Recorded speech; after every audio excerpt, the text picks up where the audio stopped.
Alright lads, how's it going? Today I'm going to be covering the new German vehicles in the 1.99 dev server. As always, the vehicles that are new are going to be in my lineup already. I'm not going to waste your time by rummaging through the tech trees. The first vehicle is the M48 Super.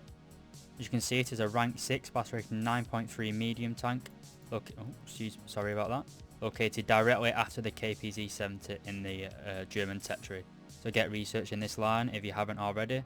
You should do though, because the KPZ is a monster. So the only thing that's different really from the M48A2G is the addition of composite armor here, as well as a new round. But first we'll go over this armor.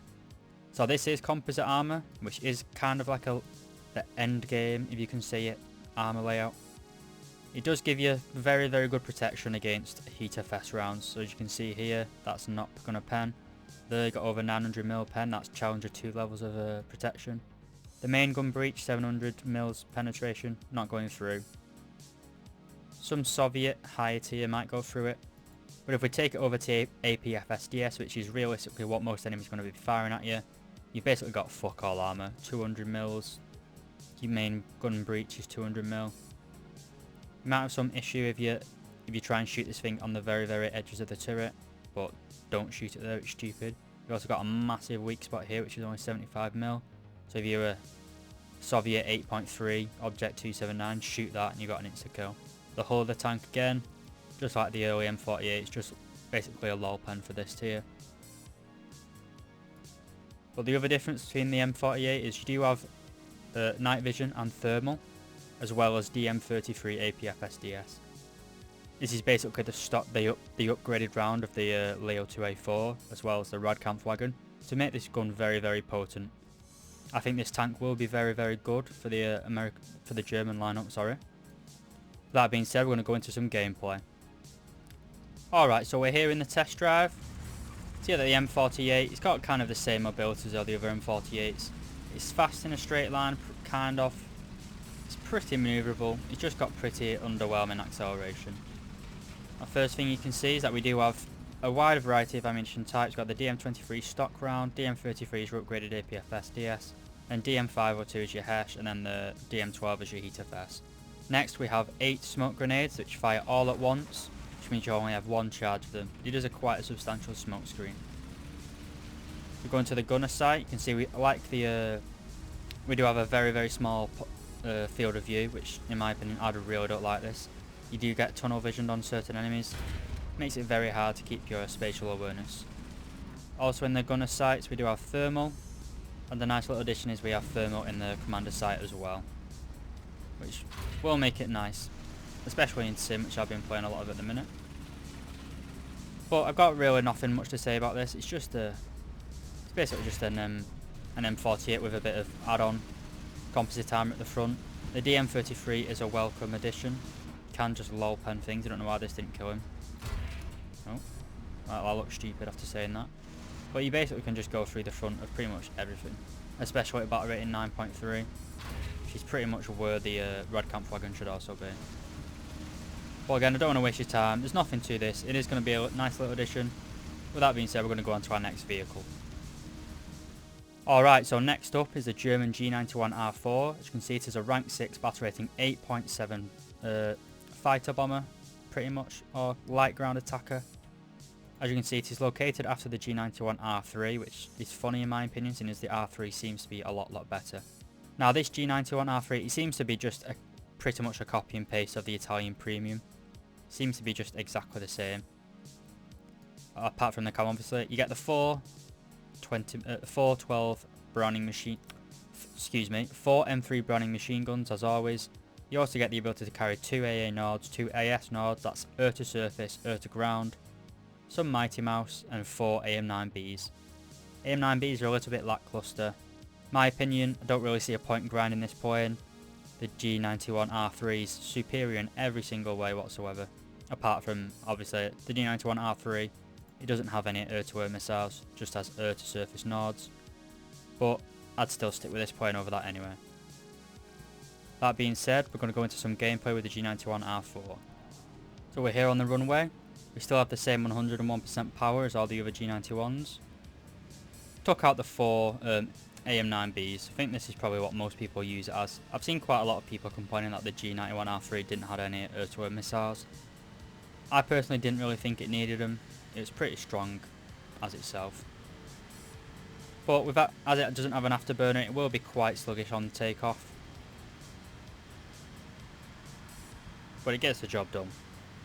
I'm going to cut the footage here, come back to you when we're in position to do some damage. So we're approaching the back of this MiG-15 here. You can see that we are pretty slow. MiG-15 is a lot faster. With these 4 anti-aircraft missiles, you are going to be a little bit sluggish, especially if you're going to try and dogfight.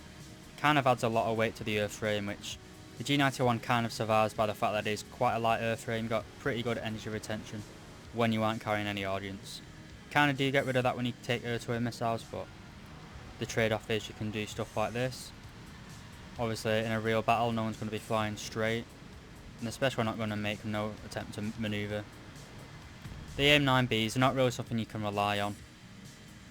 But like I say, you have unreliable AM9Bs, and your primary weapons are the four M3 Browning machine guns, which in my opinion, they're not very good at top end. They don't really do consistent damage against other jets. I vastly prefer the Aidens on the G91R3. So I can't really recommend anyone grind for this really. I'd just stop at the G91R3. You don't need it. If you want missiles, then just grind out the MiG-21 MF for the Germans. It's a lot better in my opinion. That being said, we're going to go on to our last vehicle. So now we move on to the last vehicle, come into the German tech tree in update 1.99. See, it is the F86 Saver. As you can see, it is a rank 6 battle rating 9.3 fighter, and it's located after the CL-13B in the German line. So I'd get researching this line if you don't already have it.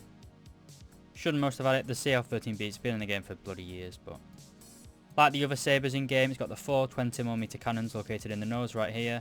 You don't really get much underslowed load. You only have the 2 AM9Bs, which is common to pretty much every other Sabre dog in the game. You do have a nice bigger afterburner, which it's got a lot of power at this point. It's not supersonic, but you do have very, very fast. You've got a decent climb rate, similar to the Shenyang F5. Turn time leaves a little bit to the desired for a jet, but it's got quite a good roll rate. Going to go into some gameplay footage here. It's not going to be too long because I don't want to waste your time. This is another Tetris, and it's pretty much just a clone. So I'll see you in the test drive. Okay, so as we're rolling down the runway, you can see that we do have a nice big afterburner, which is going to help us take off. We are carrying out the 2 AM9Bs as we almost rip our gear off. But you take off. We're accelerating alright, not massively. We still do have a pretty good roll rate, even at kind of low speeds, to be honest. Got a nice 4 20mm cannons. I'm going to cut the footage here. I'm going to come back to you when I can do some damage. Okay, so just playing about with this jet. It is quite manoeuvrable, what all the other Sabres are. You have got some very nice leading edge slats, which do help you in the turn. It will mean that you bleed off a bit of speed. With this afterburner, you do have pretty good manoeuvring energy retention. You can see that we aren't really losing speed as we manoeuvre, which I don't know if that's a bug. I'd imagine that you would lose speed doing this. Maybe the engine is just that powerful. But we are going to close up on this MiG-15. The Sabre dogs are pretty fast in a straight line. They're not supersonic, but they can get the job done. Now, alongside your 2 AM9Bs, you do have the 4 20mm cannons in the nose, which make aiming pretty easy. Now we did kill that MiG-15, so we're going to have to go and climb, and I'll show you what the guns can do. Okay, so I couldn't be bothered climbing up, I just restarted it, sorry. I climbed after him for about 5 minutes and couldn't reach him. But anyway, you can see we're closing on this MiG-15. Quick spray. We knock it out of his elevator. I missed my shots there, but you can see only a few hits, it does major damage. The Sabre dog, they do tend to have quite high repair costs. I've not checked the stat card for this one. Probably won't be adjusted anyway, but just bear in mind, these planes, they are very, very good at dogfighting. They've got a lot of power and great guns and decent missiles. They're not reliable, but they're alright. Anyway, with that being said, I hope you found this video enjoyable. Hopefully I've not wasted too much of your time. And thank you very much for watching.